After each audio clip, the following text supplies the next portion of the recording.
Well, hello there. I'm Gemini.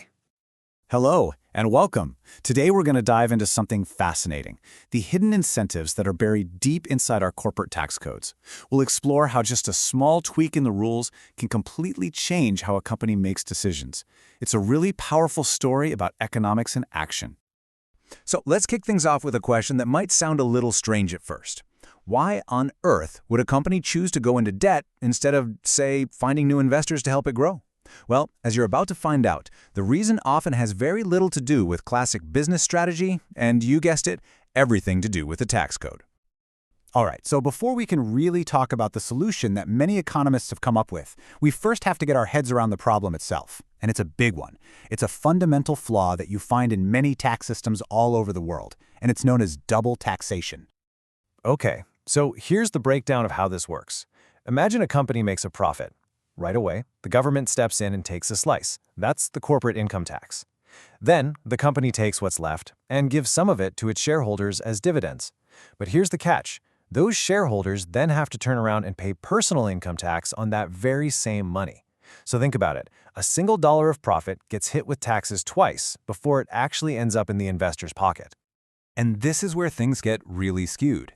You see, when a company has a loan and pays interest on it, that interest payment is considered a business expense. They can deduct it, which means they pay less in taxes. But, and this is the crucial part, when they pay dividends to their investors, that is not a deductible expense. So from a pure tax point of view, it's actually cheaper for a company to borrow money than to raise it from people who want to invest in them. The tax code is basically pushing companies toward debt.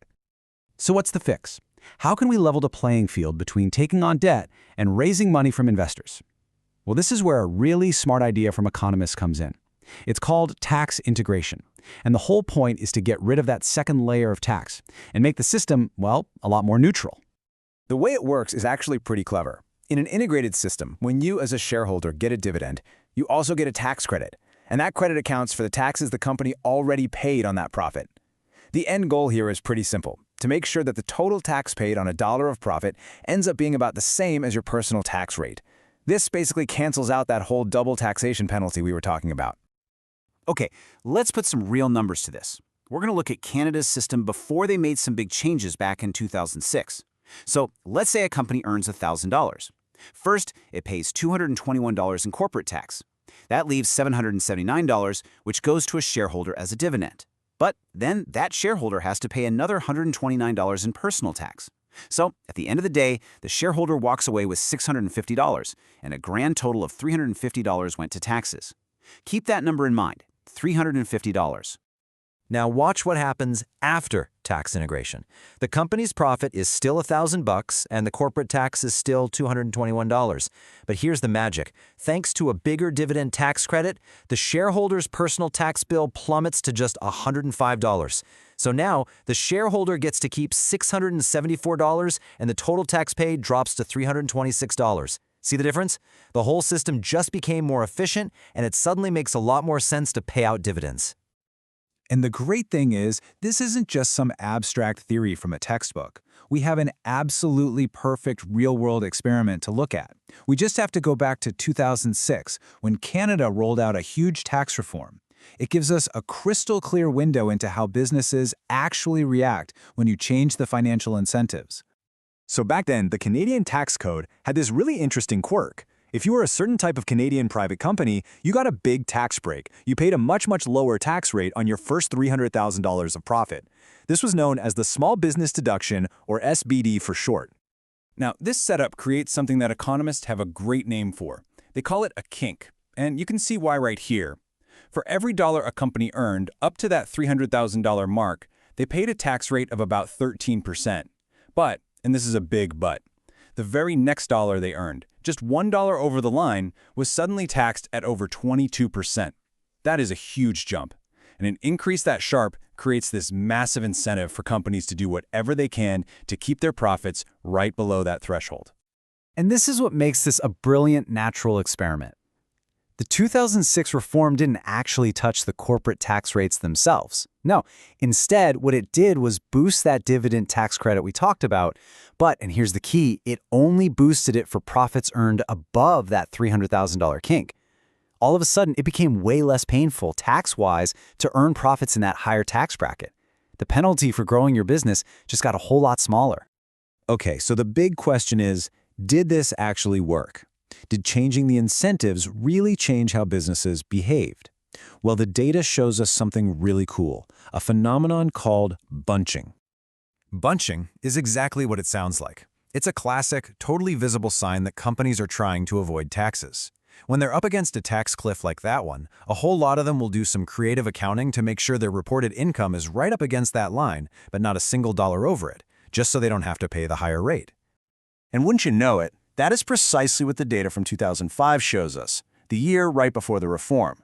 Just look at this graph. See that gigantic, sharp spike? That is a huge pileup of companies all reporting their income right at or just under that $300,000 mark. It's crystal clear proof that businesses were actively changing their numbers to dodge that higher tax. But now, look what happens in 2006. This is after the reform kicked in and made it less painful to earn more. That huge spike, it's way, way smaller. The whole cluster of companies has just kind of shrunk and spread out. The incentive to bunch up was weaker, and companies responded like immediately. They started reporting profits that were higher and, frankly, probably more honest. And this isn't just something that looks different on a graph, it's statistically massive. The research actually put a number on it. As Pablo Gutiérrez Cubillos found, this bunching behavior was cut almost in half, a 50% reduction in just 1 year. That's about as powerful as evidence gets that this policy did exactly what it was supposed to do. So, okay, we've seen the behavior change, right? Companies were avoiding taxes less. But what does that actually mean for the economy as a whole? What was the real measurable impact of making the tax policy more efficient? To get that answer, we have to talk about a concept called deadweight loss. It sounds a bit grim, but it's really just the economic value that gets lost when a tax is designed badly. Think about it. All that time, money, and energy those companies spent just to keep their income below $300,000, that's deadweight loss. It's productive stuff that could have happened but didn't, all because of a quirk in the tax code. And the results of the study here are, well, they're staggering. It turns out that this 2006 reform, simply by making the tax system more logical, cut the deadweight loss, that economic waste, by an incredible 60%. That's huge. A smarter tax code led directly to a more efficient economy. So after all that, what's the bottom line? What should we take away from this? Well, first off, tax systems are never just neutral. They create really powerful incentives that change how businesses act. Second, that whole double taxation thing creates a real problem, pushing companies toward debt.